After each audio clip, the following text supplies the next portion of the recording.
नमस्कार दोस्तों, मैं पंकज सर स्वागत करता हूं अपने YouTube चैनल मैथ क्लासेज में पंकज सर में। मेरे प्यारे दोस्तों, हम लोग जीव विज्ञान में भारतीय भवन का कक्षा 10 का आपका पहला अध्याय का देख रहे थे। तो लघु अति लघु उत्तरीय प्रश्न हम लोग देख चुके थे और लघु उत्तरीय प्रश्न देख चुके थे। आज हम लोग का क्या है, दीर्घ उत्तरीय प्रश्न। और दीर्घ उत्तरीय प्रश्न देखने के बाद इस अध्याय से, पहला अध्याय से इसके बाद एक वीडियो जो हम बनाएंगे उसमें क्या रहेगा कि पहला अध्याय से जितने भी आपके 2011 से लेके 2025 तक जितने भी एमसीक्यू पूछे गए हैं सारे प्रश्नों को फिर हम लोग एक बार देख लेंगे। यानी कि आपका संपूर्ण तैयारी भी हो जाएगा और अच्छा खासा फेयर कॉपी भी हो जाएगा।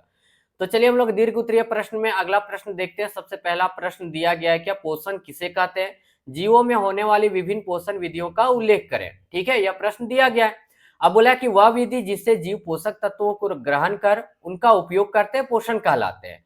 ठीक है, अब यहां से बोला क्या, जीवों में पोषण मुख्यतः पोषण करने का जो विधि होता है वो कितने विधि होते हैं? दो विधियों द्वारा होता है। एक स्वपोषण है, एक परपोषण है। अब यहां से बात करते हैं क्या स्वपोषण किसे कहते हैं?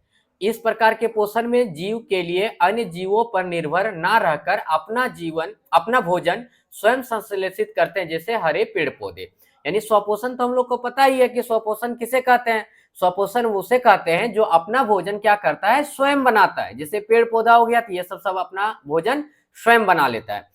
एक इसके बाद आता है क्या, परपोषण। परपोषण किसे कहते हैं? तो पोषण की वैसी विधि जिसमें जीव अपना भोजन स्वयं नहीं बनाते हैं बल्कि किसी दूसरे जीव पर निर्भर रहते हैं, उसे परपोषण तथा उस जीव को परपोषी कहते हैं। जैसे हो गया मनुष्य, हो गया जानवर, हो गया कीड़े मकोड़े, हो गया इत्यादि हो गया। अब यहाँ से देखिए अगला क्या बोला, पॉइंट है दिया, परपोषण मुख्यतः तीन प्रकार के होते हैं। अब यहाँ से परपोषण को तीन भाग में बांटा। पहला भाग हो गया मेरा मृतजीवी पोषण, दूसरा भाग हो गया परजीवी पोषण और तीसरा भाग हो गया प्राणी संपोषण। अब तीनों के बारे में एक एक करके हम लोग जानेंगे कि मृतजीवी किसको कहेंगे, परजीवी किसको कहेंगे, प्राणी संपोषण किसे कहेंगे। अब यहां से देखिए मृतजीवी पोषण किसे कहेंगे। इस प्रकार के पोषण में जीव मृत जंतुओं और पौधों के शरीर से अपना भोजन अपने शरीर की सतह से घुलित कार्बनिक पदार्थ के रूप में अवशोषित कर लेते हैं। यानी कि जो जीव जंतु मर जाता है, सड़गल जाता है, उससे जो हमारा पौधा ये फुफंदी वगैरह सब, कवक वगैरह सब, गोबर छत्ता वगैरह सब जो उगता है, तो उससे क्या करता है, जो जीव सड़ता है उसमें जो कार्बनिक पदार्थ घुलित रहता है उसको अवशोषित कर लेता है और यह अपना भोजन बना लेता है। उसी को क्या कह देते हैं, मृतजीवी पोषण कह देते हैं। अब अगला बिंदु मेरा क्या दिया गया है, जैसे देखिए यहाँ पे आपका एग्जाम्पल में भी लिख दिया है, थोड़ा जूम कर देते ताकि और अच्छा से आपको दिखेगा। जैसे में लिख दिया गोबर छत्ता कवक इत्यादि।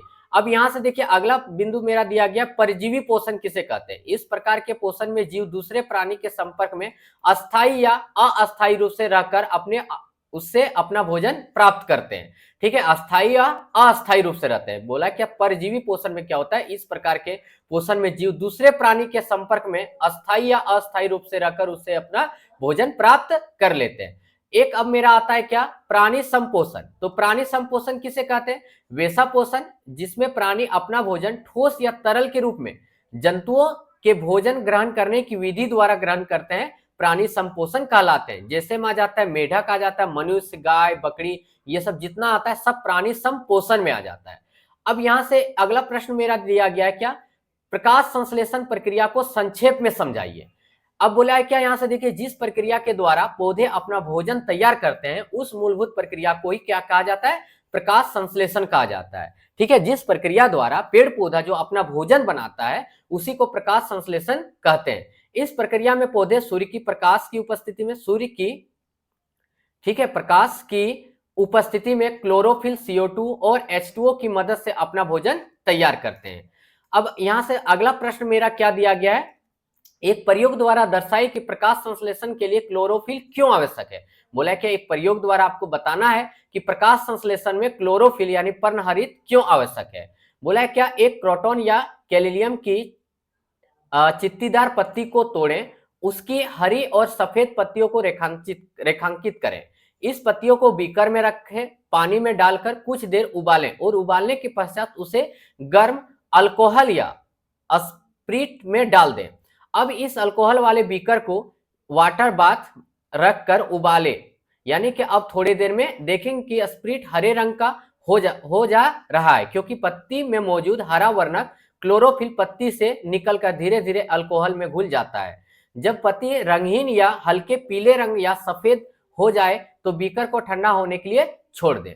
ठीक है, तो यही मेरा क्या था, आपका एक क्रियाकलाप था। अब इसमें आगे क्या बोला गया, ठंडा होने के बाद पत्ती को पानी में अच्छी तरह धो ले, ठीक है। इसके बाद इस पत्ती को पेट्री डिश में रखकर उस पर आयोडीन की कुछ बूंदे डालें।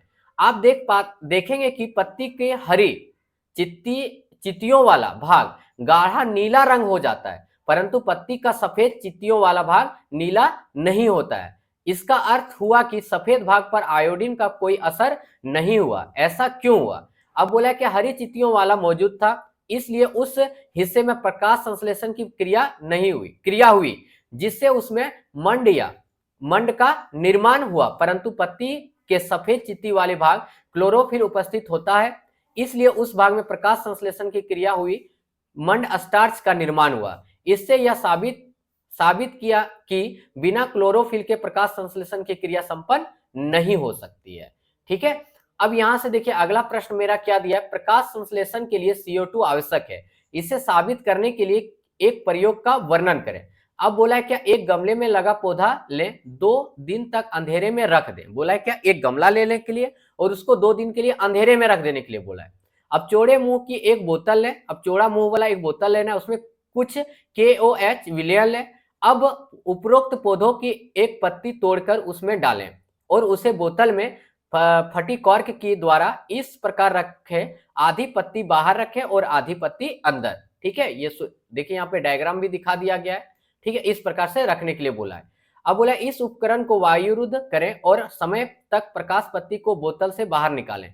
अब इसे अल्कोहल में उबालें जिससे क्लोरोफिल समाप्त हो जाए। अब पत्ती को पेट्री डिश में रखें और उस पर कुछ बूंदे आयोडीन विलयन की डालें। आयोडीन का कुछ बूंद डालने के लिए बोला है। पत्ती का वह भाग, आधा भाग जो बाहर वातावरण में था, नीला है, स्टार्च उपस्थिति, यदि नीला है तो स्टार्च की उपस्थिति दिखाता है, और पत्ती का वह भाग जो बोतल के अंदर होता है तो किसकी उपस्थिति दिखाता है, यहाँ पे पत्ती का वह भाग जो बोतल के अंदर होता है, यहाँ पे थोड़ा सा गड़बड़, तो क्लोरोफिल की उपस्थिति दर्शाता है। ठीक है, अब यहां से देखिए अगला मेरा क्या दिया गया है।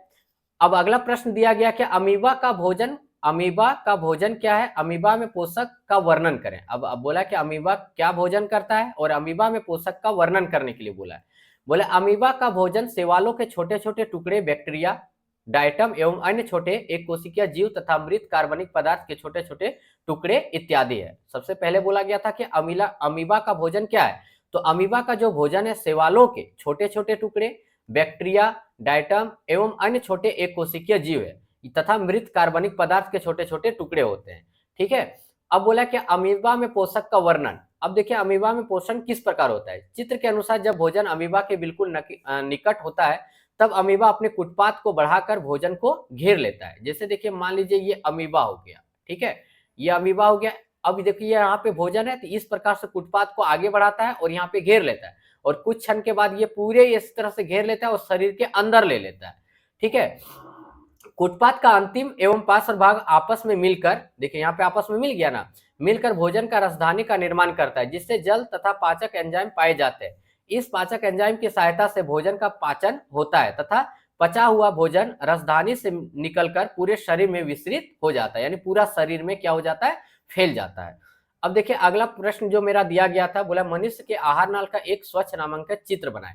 तो आप यहाँ से देख पा रहे होंगे कि यहाँ पे क्या किए गए कि एक नामांकित चित्र बना दिए। चित्र के अनुसार मनुष्य के आहार नाल की संरचना होती है जिसमें निम्नलिखित महत्वपूर्ण अंग आते हैं। जैसे सबसे पहले आया मुख गुहा या आहार नाल का पहला भाग है, यह ऊपरी तथा निचले जबड़े के से घिरा होता है। मुख गुहा में जीभ तथा दांत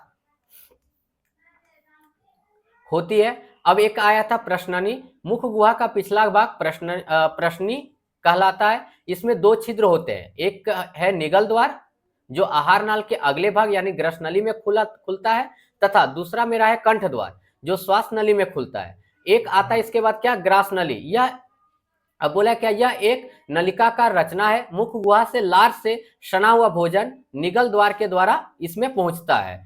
फिर इसके बाद आता है मेरा अमाशय। यह एक चौड़ी थैली जैसी रचना है जो उदर गुहा के बाईं ओर से शुरू होकर अनुप्रस्थ दिशा में फैला हुआ होता है। इसके बाद एक आता है मेरा छोटी आंत। यह आहार नाल का सबसे लंबा भाग है। यह बेलनाकार रचना है। आहार नाल के इस भाग में पाचन की क्रिया पूर्ण होती है, यानी छोटी आंत में ही पाचन की क्रिया पूर्ण हो जाती है। इसके बाद एक पार्ट मेरा आता है यकृत। बोला है क्या यह शरीर की सबसे बड़ी ग्रंथि, यानी इसका भार करीब 1.5 केजी है, जो उदर के ऊपरी दाहिने भाग में अवस्थित होता है। अब यहां से अगला पार्ट मेरा आता है अग्नाशय। अग्नाशय के ठीक नीचे, अमाशय के ठीक नीचे तथा ग्रसनी को घेरे पीले रंग की एक ग्रंथि होती है जो अमाशय कहलाती है। अब इसके बाद आता है अगला पॉइंट मेरा, छोटी आंत आहार नाल के अगले भाग बड़ी आंत में खुलती है। बड़ी आंत दो भागों में बटा होता है। ये भाग कोलन तथा मलाशय का या रेक्टस कहलाता है। ठीक है, तो आई होप आज का भी क्लास आपको अच्छा लगा होगा। यहां से मेरा क्या हुआ कि पहला अध्याय का सभी प्रश्न हमारा हो गया। अब इसके बाद हम इसका क्या देखेंगे, एमसीक्यू देखेंगे। एमसीक्यू जो प्रीवियस ईयर पूछा गया है वह प्रश्न को कल के क्लास में हम लोग देखने वाले हैं। चैनल में नए होंगे तो चैनल को सब्सक्राइब जरूर कर दीजिएगा और एक शेयर कर दीजिएगा। चलिए सर, थैंक यू, धन्यवाद, जय हिंद, जय भारत।